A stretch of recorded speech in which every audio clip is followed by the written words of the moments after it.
I actually really ended up liking season 2 a lot more than season 1.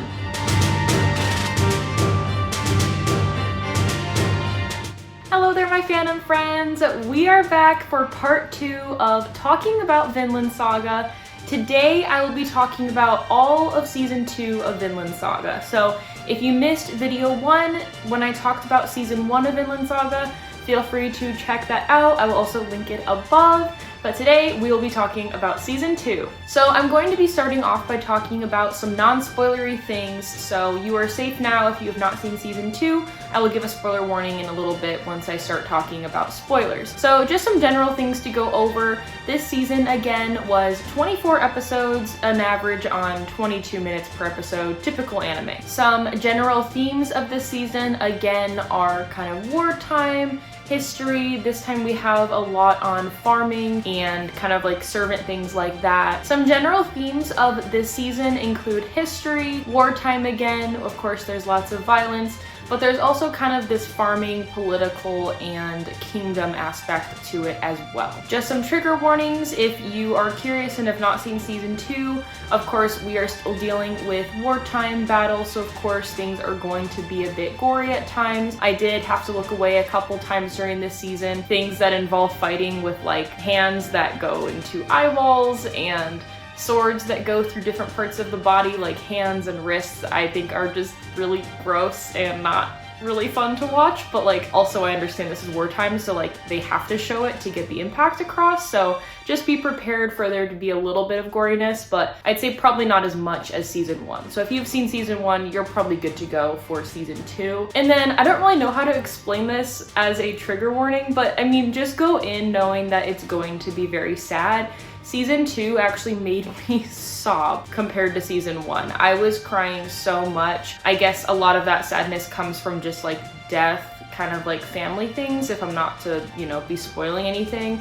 And so just go into it knowing that it is a sad anime. This of course is during wartime and it's a historical show, and so just be prepared going in. Like I explained in the previous video, season 2 actually changed animators, and instead of Wit Studio, they changed to MAPPA. So that was really cool seeing the difference there, exactly the same as Attack on Titan, how their seasons changed from Wit Studio to MAPPA. And then another 3 things, just like season 1, there are great character development. It hits characters that aren't necessarily the main characters, but follows them anyway to get character development and plots and themes going for the overall story.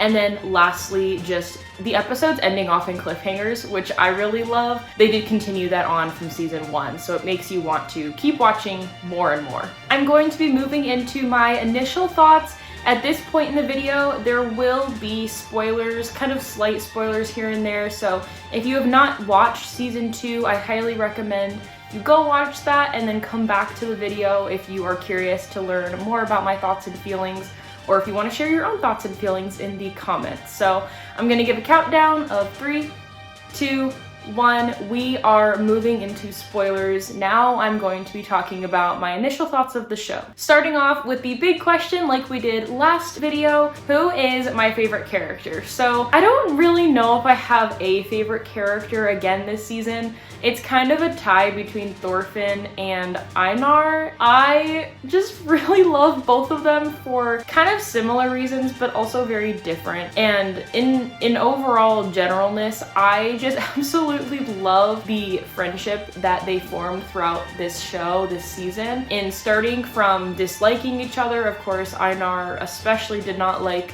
Thorfinn for very specific reasons, but then they kind of saw past their differences and realized that they weren't enemies and became friends. And I just really love the connections we got throughout the whole season with them. I kind of also feel like their friendship and their relationship is very symbolic to kind of the bigger picture of this whole wartime, to where there's symbolism of both of them kind of not liking each other and then coming to realize that, okay, we can find this balance, we can find this peace and actually just be friends. It's kind of similar to Thorfinn's whole thoughts on this whole war theme of, yes, countries are going back and forth against each other, Vikings are taking down villages and things, but at the end of the day, where is that getting us? We need to find that balance and we need to find that peace. So I think that their friendship really says a lot, not only about them as people and as friends that they've become, but about kind of just the symbolism of this whole wartime and historical aspect of the story in a really beautiful way. While I talk about my favorite characters in this section, I also wanted to mention Leif. Again, coming back from season 1, I absolutely adore this man. He kept his promise to Thorfinn and his family.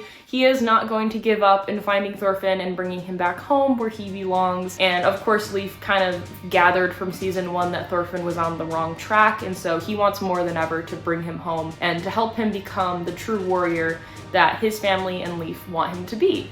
And so I just wanted to shout out Leif because I also just love him so much. Next, I'll be talking briefly about the season difference. So just like I talked about in the last episode or video on my channel, these two seasons are very different. Season 1 was very heavy on all of the prologue information, of course, which we learned at the end of season 1, whereas season 2 is kind of just like the start of the actual story.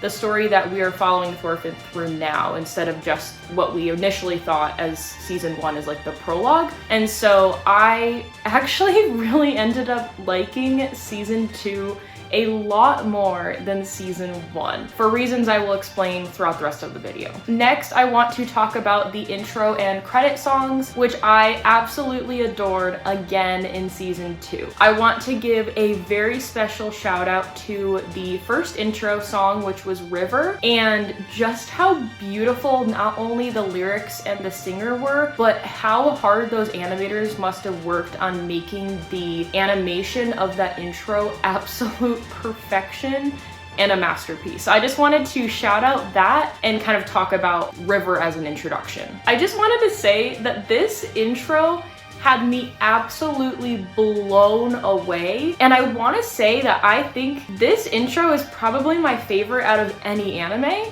which I know is a huge statement, of course, but like the symbolism of every single shot, the beautiful colors it used compared to the vocals of the song, like everything fit literally perfect. The characters from season 1 and combined with season 2 kind of morphing in and out in this holographic way. We see symbolic images from season 2 in correlation to season 1. We see a lot of like these farming tools. We see how blood turns into the crown. We see Thorfinn shattering the ice, which is a callback to, of course, his home in Iceland, but he's farming on this entirely different country land. We get things even deeper, like the focus on Canute, and then it zooming into the scar on his face, which turns into his dad's eyeball. That one was so simple, yet so perfect. Another thing to shout out is Thorfinn, how he started to drown in the beginning in this clear water, and over time we see that hands are trying to grab at him.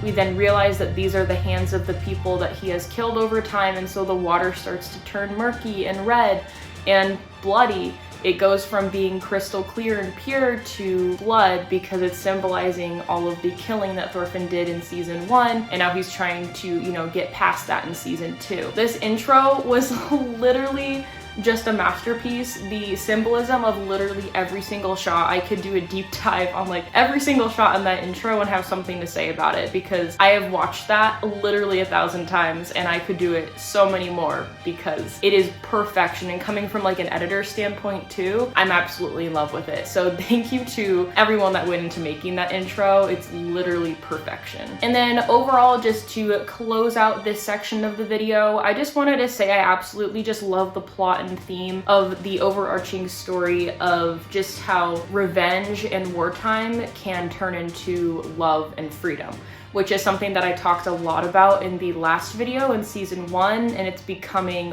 way more apparent in season 2. That's just something I super appreciate and love to talk about from both seasons and probably the story moving forward. Next, I'm going to be talking about each of the notable characters from season 2. And also, before I start talking about this, please don't come for me if I'm pronouncing their names wrong. There's a couple of them that I'm kind of unsure about. I'm not Japanese. I did not create these names. I'm not not speaking these names as an American probably the correct way, but I'm trying my best. So know that going into this. Starting with Thorfinn, he has gone up in ranks for me so much since season 1. I absolutely loved watching his character growth and development throughout season 2. I don't think it was forced in any way. It wasn't too quick. We got to see him progress very slowly throughout the season, and of course the second half of the season was a lot quicker because he was moving past kind of his initial PTSD of everything and coming to terms with, yes, this is my focus and I'm sticking to it. I loved how in the beginning we got to see a lot of his nightmares and PTSD basically from his wartime as a child that he experienced back in the prologue of this story in season 1. We get to see him falling down this cliff and all these kind of zombie-like hands reaching out and pulling him down to basically this atmosphere of hell where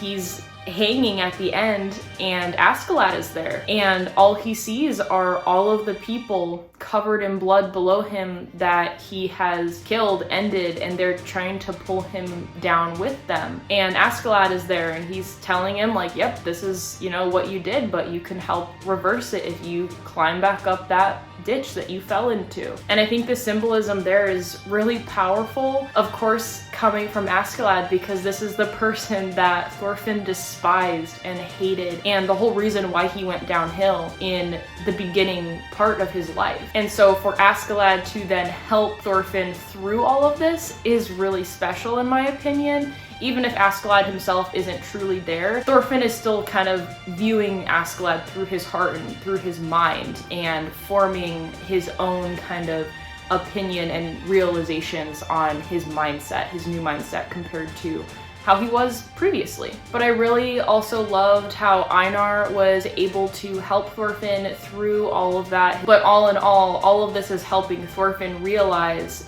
that he can change and he can go from this perspective of revenge and hate and killing to switching that to non-violence and peace and balance and harmony and love. And I can go on because this is a theme that I absolutely just adore talking about. Thorfinn eventually came to realize that empathy and compassion were so much more than this constant cycle of violence and wars and battle and just people hating each other. Rather than resorting to violence, you can solve problems in a peaceful way. And that mindset that Thorfinn goes through throughout the season is something that I really heavily relate to, which is probably why I love him so much at this point in his life, and his realization that he's coming to is because I've always been the person to say, I do not want to see violence. I just wish people would think about things, be a little bit more smart and just chill, calm down, and think about things in maybe a non-violent way or a peaceful way, something to create balance and harmony. It's also a reason why I love Avatar: The Last Airbender so much, is because Aang has those same kind of thoughts. And so I absolutely love seeing characters like this, and I don't think it's often where we get to see the depth and the gravity that comes from someone who has experienced so much hate and revenge and violence in their life and had this shift over. It's usually a character who already has that mentality and stays there and tries to teach people that. It's not really someone moving over and transitioning to that. So I really loved just the whole theme and plot point of this season, really focusing on that. I also think it's super important for just people around the world to understand that, because it's something we can relate to our own lives in our own world. Of course, the story, Vikings and everything that's happening in this show is based on very real and historical things from our life. But all in all, I think this season really helped form and transfer Thorfinn into this true warrior that his dad always wanted him to be, and that Thor's, his dad, was at the end of his life. He became that true warrior and he tried to be more fair and non-violent. He took a step away from war, which is now what Thorfinn is coming to realize. And of course, like I said earlier, we didn't just start this season with Thorfinn magically just being like, oh yeah, I don't want to choose violence anymore. We had to watch him slowly and painfully progress through everything. He had to look past and get through every single bad, horrible thing that he had ever done and get out all of that emotion. And I think Einar was kind of like his guy the whole time, helping him through that.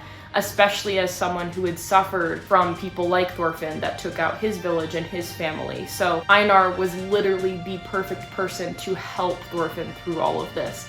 And there's just such a beauty that shines through a storytelling like that. Like, it's truly beautiful the way that this was written. Also, a quick side note, if you're a Zelda fan, those zombie-like hands that were pulling down Thorfinn into that hole in that cavern down to hell reminded me so much of the kind of Bokoblin zombies that were pulling Link down in Skyward Sword. Obviously, two very entirely different stories and symbolism going on there for each. Next up, I want to talk about Einar. I absolutely love Einar. Like I said earlier, he is also up there in favorite character material for this story. So I just view him as being such like an innocent and almost like goofy guy. After everything he's been through, of course, we got to see his mom and his sister killed right in front of him. But I really liked how the season opened up with him and showing what happened to his family, the tragedy that came upon him and his family, where it made him end up. I was really hoping that his sister would survive. She just seemed so sweet, and I totally just thought she would survive in that moment, but it truly was just Einar that did, and him obviously having to watch his family die. And of course he carried that with him throughout the years, but he was still trying to grant his mom her last wish of please live, please find someone that you can marry, have kids, have a life. She wanted him to be happy. And he took that to heart, and he was trying his best to do that. Of course, he ended up not really in the best of circumstances, but he still has more story left to share. We're gonna get to see him again in season 3, and I hope that eventually he does get a really happy ending to his story and he'll get to help Thorfinn and everything. And going back to the connection with Thorfinn, it was so sad realizing with Einar that it was kind of probably Askeladd's Vikings, or at least a Viking group, that are the ones that took out Einar's family. And so coming to terms with that, of course, is hard on the character and then hard on us as the audience because we've already formed a connection with Thorfinn. So then you're kind of trying to balance the emotions of both sides and trying not to take a side, and it's just really interesting character dynamic there. Really, really smart decision making on how to connect those characters too, I think. I know this is super simple, but I really loved listening to what Einar had to say to Thorfinn and to other characters about the beauty of farming. And of course we know that Thorfinn comes from a farming life. That's what he did as a kid and growing up. And of course now in this season, as he's become a servant, he's kind of trying to do this farming as well as the deforestation thing that his master had wanted him to do. But the way that he describes farming, I think, is really simple but beautiful, especially in this story of wartime. And the way that he describes it is basically along the lines of you put so much patience and time and care and love into getting the soil ready, putting the seeds into the soil, making sure it has enough water, making sure, you know, wildlife isn't destroying it or other people aren't destroying it or stealing it. You're putting your heart and your soul into this food that you're making, and then once it's done, you get to harvest it and enjoy it with family. It's such a simple thing to like think that. I feel like that's such a simple thing. Like, yes, you put your heart and everything into it, but I feel like there's so much symbolism there for the overall story. It's just really beautiful, and I think has a lot to do with symbolism of rebirth and growth and moving forward. Of course, we see that those crops got destroyed in the beginning of Thorfinn and Einar making this harvest, but they saw past that and they were like, nope, we have to keep going, we have to keep going, because they wanted their freedom. And I think that's very symbolic to just them as people wanting to grow, and especially Thorfinn to grow beyond just being this revengeful, violent person into something better. And of course, Einar is along the same route. The world can be on the same route, shifting from being more violent and wartime heavy to peaceful and balanced and equalized. So I think that everything Einar had to say, like, even though it was so simple, it was truly just so beautiful, and that was just something that really stood out to me. Next up is Ketil.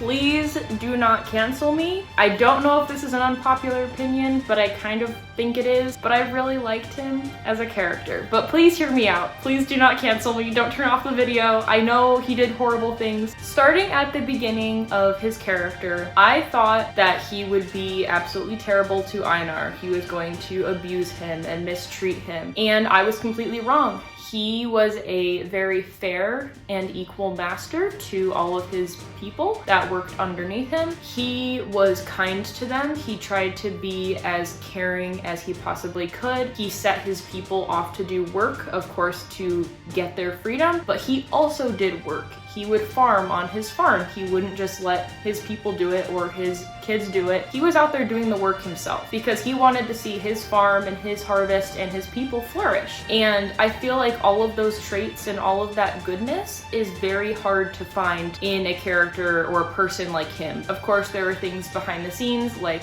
the whole Arne situation that I didn't quite like, but ultimately he was trying to find equality and balance in his own way that didn't just come through abuse and mistreatment like a lot of other people that had the same position as him. When, for example, his people did something wrong, if they stole something and had to be traditionally punished, he didn't want to punish them. He just wanted to hear an apology and have them get back to work. He didn't want to hurt them or make them suffer. And of course, as the kind of boss, this master of the farm, he kind of had to do something. But you could see that always he had this confliction of no, like I don't want to hurt people. He's trying to choose kindness and caringness at every turn. Of course, he didn't always choose that, but you could see his mind working in ways where he was trying to be that way. He tried treating people as fair as he could from the high position that he had. It was only when his sons, Olmar and Thorgil, that came into the situation, ruined everything for him.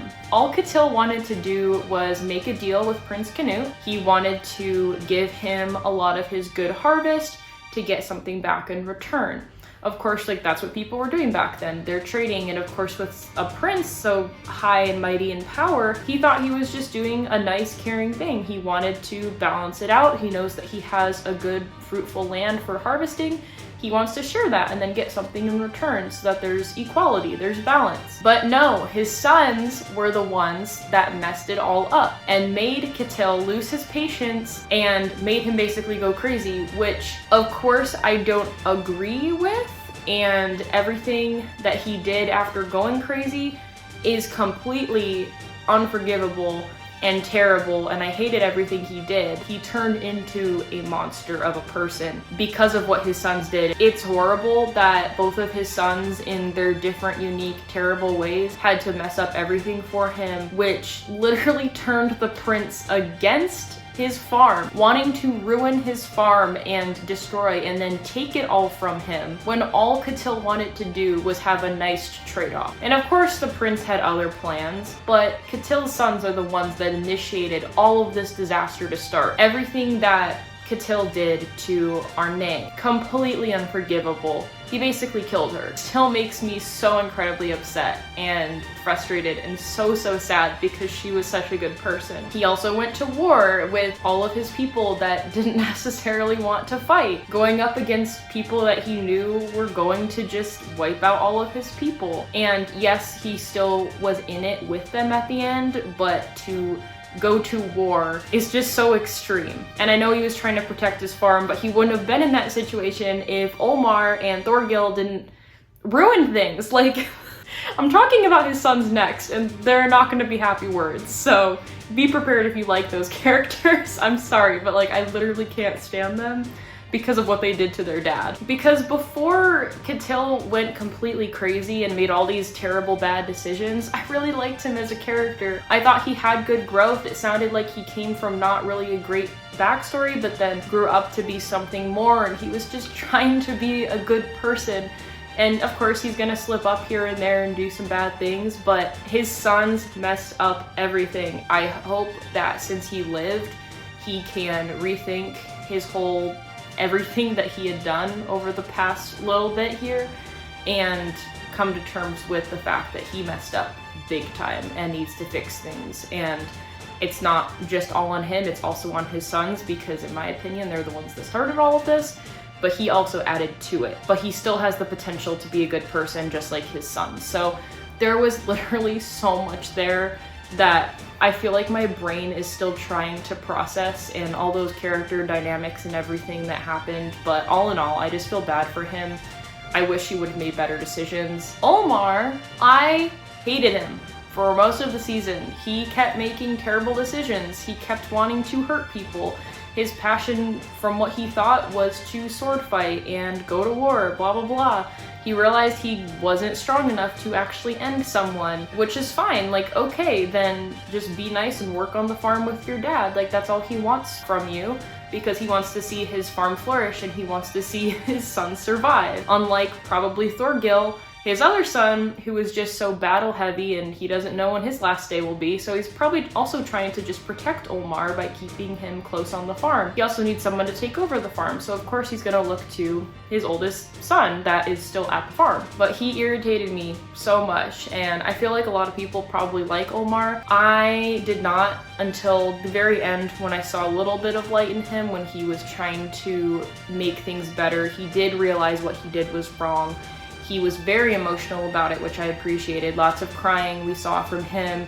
He was trying to make the decision not to fight in the end. He was trying to be a better person, which I do want to emphasize that I do respect and appreciate that about him. Thorgil, on the other hand, Ketil's other son, I've never liked him. I still don't like him. He's just basically this big guy that just wants to fight and kill, which if you watched my season 1 talk, you could say is very similar to Thorgil. Thorgil, though, I don't find him to be very like funny and accommodating like Thorgil was. He just seems to be very just like, all right, yep, let's go out there and let's fight. And everything that he told Olmar was basically like, yep, you have to end this person's life, you have to fight, you have to be better, follow in my footsteps, don't listen to dad.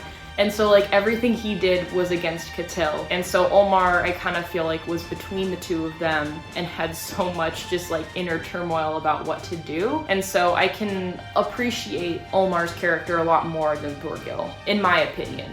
I just did not like Thorgil. I obviously don't want to see him die. So all in all, Ketil's sons are not my favorite, but I have higher hopes for Olmar in being a better person. Next up is Snake and his gang. First off, I just wanted to say that Snake reminded me of Aragorn from Lord of the Rings so much, like visually, and then his fighting style and kind of his attitude about things-ish. All in all, I really liked his kind of group of people, how they named themselves after animals like Fox, Badger, and him being Snake. I think it's also smart because they're hiding their real names in case that were to come and play at some point. But I like how we got to see why each of them was named after the animals based on like their visual appearance or their fighting style or their personality. For example, I really like Snake's sword and how it was kind of curved, and while he was fighting it was more of like a thrust, like a snake striking. And there are some scenes when it looked like the tip was fangs like a snake. So all of that was very fitting. I also just love snakes, so that made me very happy. I also wanted to shout out Snake's relationship with Gramps, Ketil's dad. They just had such a special little relationship that was kind of funny and just kind of like a father-son type thing. But they were always really cute together, and I thought that Gramps, as just a quick shout out, I think he was super sweet and he was on the right road of thinking he was a good person overall. I loved how Snake, being kind of the head of his gang, always saw through to the end. He didn't want to give up or just run during that last whole battle when like Fox and everyone else was a bit scared. He stood his ground and he helped the rest of his gang stand their ground as well. Snake was always there to end fights that should not be happening, like in the beginning with Fox and Thorfinn. Overall, I feel like he was just a very honorable character, and he always had a reason for why he was doing something. It wasn't just because he was out to fight and kill. Even when he was fighting Thorfinn at the end and how he eventually had the final thrust on Gardar's life, he had a reason for everything. Of course he didn't want that man on the farm because he didn't know what he would do. He was an escapee. He always had reasons for things. He wasn't just irrational like maybe some of the rest of his gang was. So all in all, I really enjoyed Snake as a character. I think it would be fun to see him again, but I do think he'll probably stay on the farm because that's where he's meant to be. He's the big protector of the whole farm. Next, I want to talk about Arne and her family. I believe I'm saying that correctly, her name, because Americanized, it looks like Arnhide, but I'm pretty sure that's not how they pronounce it in the anime. It's more of Arne. So that's how I'm going to say it. If you want to correct me, go for it, but that's how I'm gonna say it. She and her family had a very tragic backstory that I did not see coming, because in the beginning, all we saw of her was just that she seemed like a very sweet person. Of course, her and Einar were kind of, you know, getting friendly with each other. They seemed to like each other, and that's all we really got to see. And so learning how tragic her past life was really depressing. I think it was around episode 17 when everything was going down with her whole backstory and learning about Gardar, and when he passed away, that I absolutely just lost it and I was sobbing. They just wouldn't stop showing more to the backstory and then just making the audience more and more sad. Like, I was just like, oh my gosh, and then something would happen again. I'd be like, oh my gosh, now it's even worse, and like I was going crazy. I was just sitting there sobbing. The whole storyline of seeing her husband from the past kind of want to go to war so that they could get things in return, and then him realizing that that was his biggest mistake and now he should have just listened to Arne the whole time. He should have stayed with her and their child because they were happy. They didn't need anything else. Yet he decided to leave, and look where that ended him up. Look where that split Arne and her child. Of course, that child is probably dead. And so seeing him realize all of his mistakes and the chain reaction of what that all caused from that one decision to leave his family hit me really hard. And I really love how we got to see that development from such a minor character, but they made it in such an emotional and distressing and heartbreaking way that just absolutely destroyed me. The imagery of Gardar passing away and Arne being there with him when that happens, and then seeing Gardar in this afterlife finding both of his children, I was like, all right, we're done. Like, I can't handle this. Like, it was so beautiful and sad, and then also Arne is like left behind, but then you're happy because the three of them are together, Gardar and then the two kids. It's like, what is happening? Like, this is so tragic. Basically everything to do with that family was just so sad and tragic, and honestly one of the saddest backstories in the whole story. Like, yes, a lot of these characters are very sad and have had terrible things happen to them, but everything that Arne had been through, like, especially, you know, of course with Ketil, all of the terrible things that happened there, and her having his child, like, literally all just horrible, and everything she had gone through. And so obviously I think that if she would have survived, her and Einar would have been very happy together and they would have taken care of her baby, but of course the baby didn't survive because of very unfortunate events that are completely horrible. But I think they could have been really happy together.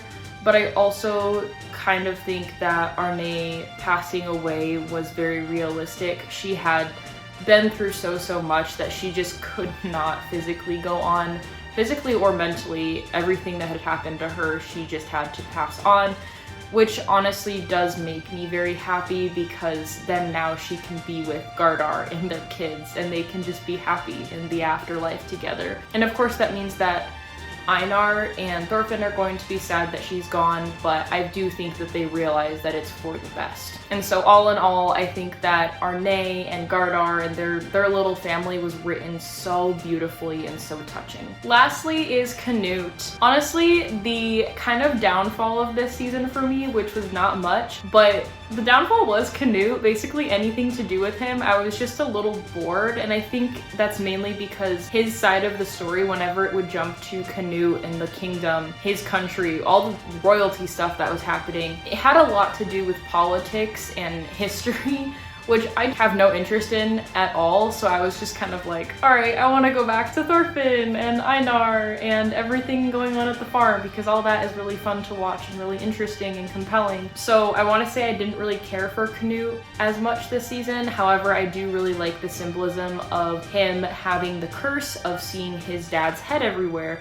and his dad telling him, look at what you're doing, you're turning into me, you're terrible, blah blah blah, and Canute kind of having to go through a lot of that. I still didn't really like Canute throughout the whole season as much as I did in the first half of season 1, but I did think that his stuff was still a little intriguing, and the main thing was that once he was on the farmland, his conversation that he had with Thorfinn was really interesting to watch. I really loved everything Thorfinn had to say, and how surprising it was to Canute, getting to see Canute's reaction to that, and him thinking like, wow, you're so foolish, but like in the end Thorfinn was the stronger one. He made the strongest decisions, and so it kind of made Canute look like a fool. But I almost wonder if that's going to change his mind for the better moving forward, which it kind of already seemed to. So in conclusion, that is going to be all for my thoughts and feelings on season 2 of Vinland Saga. I know this video is probably a bit longer just because I had so many thoughts and feelings to get through.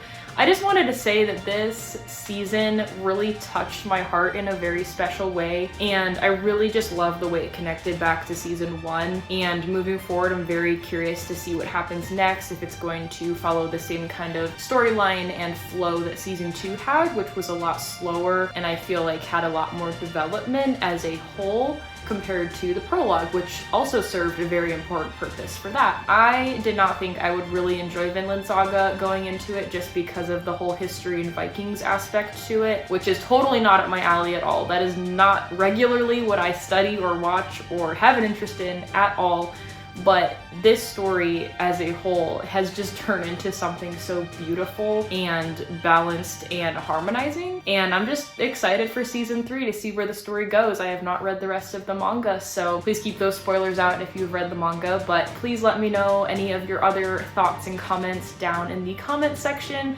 I would love to hear from you, favorite characters or anything else that I talked about that you have thoughts on. So thank you so much for watching. If you watched my season 1 and season 2 thoughts and feels, if you want to go back to season 1, whatever, feel free to do whatever. But thank you so much for watching, and I will see you next time.